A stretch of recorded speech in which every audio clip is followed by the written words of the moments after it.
Hello there, welcome to or welcome back to my channel, Just Joss, where I bring you just truth. Not my truth or your truth, but the truth that is true always, God's truth. So the reading for today comes from Esther 3 verses 5 to 7. It reads, When Haman saw that Mordecai did not bow or pay him homage, Haman was filled with wrath, but he disdained to lay hands on Mordecai alone, for they had told him of the people of Mordecai. Instead, Haman sought to destroy all the Jews who were throughout the whole kingdom of Ahasuerus, the people of Mordecai. So today I want to talk to you about pride. Now, there's another verse, I think it's in one of the Proverbs, that says pride comes before destruction.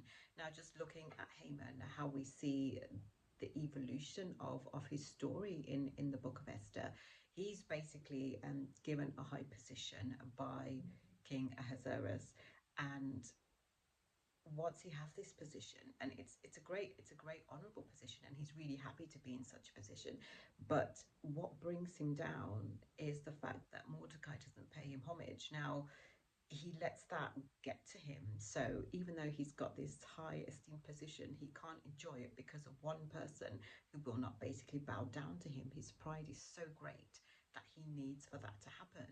So basically he plots against Mordecai to not just destroy Mordecai, but to destroy all the Jews. And this is all just based on the fact that it hurt his pride when Mordecai didn't bow down to him. So yes, he plots to destroy all the Jews. It's sort of like, to get Mordecai back, but it goes to such lengths to get that done. But fortunately, because Mordecai has he basically found out a plan. He foiled a plot to kill the king. So he finds favor with the king. So he ends up being honored because of that. So ultimately, Mordecai is raised to a high position, and Haman ends up losing his life, being destroyed because of what he was trying to do to Mordecai. It's so read the book of Esther. I really encourage you to read the story and see his evolution, but just to see how it's his pride. His pride is so great, he's so puffed up that he tries to kill another man and to kill a whole nation of people just because of his pride. But how obviously the Jews are God's chosen people, and God's not going to allow that to happen. Justice, vengeance belongs to the Lord, and God is a God of justice. So it's worked around that Mordecai is honored, which is what Haman was initially, and Haman wants.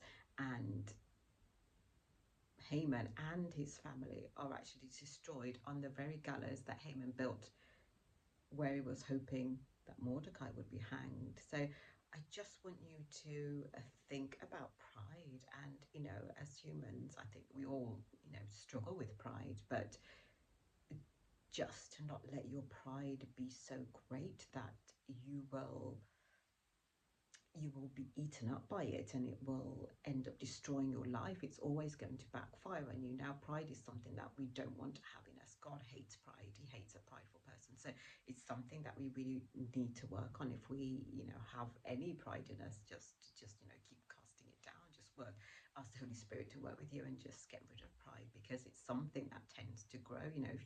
If you're prideful, then you're usually easily offended, as Haman is offended just because one man, Mordecai, won't honor him, in the way that he feels that he should be. So just, if you have that pride, just ask, we pray that you are delivered from that root of pride is pulled out from you, because as I said, it does tend to grow, and then you'll take offense at all things. And also, pride tends to ruin relationships. You will stand in a position, and you stand on your position, and you won't, even if you know you're wrong, a prideful person will never admit to being wrong, and they'll just stand in their position at the cost of any cost, destroying relationships, families, marriage, relationships to their children, colleagues, other family members, whoever. They will just destroy their relationships for pride. And sometimes, even if you know that you're right,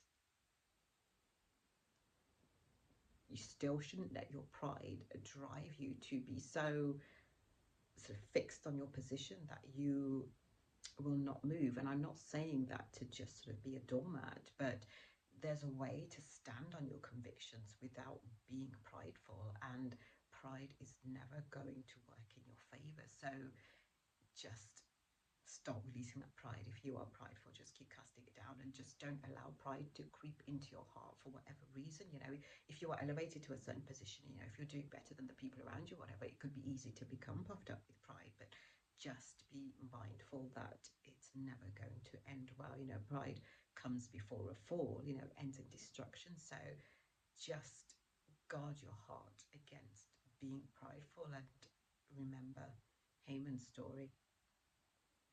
Okay, that's the love bite for today. You have been bitten, and until next time, signing off, Just Joss.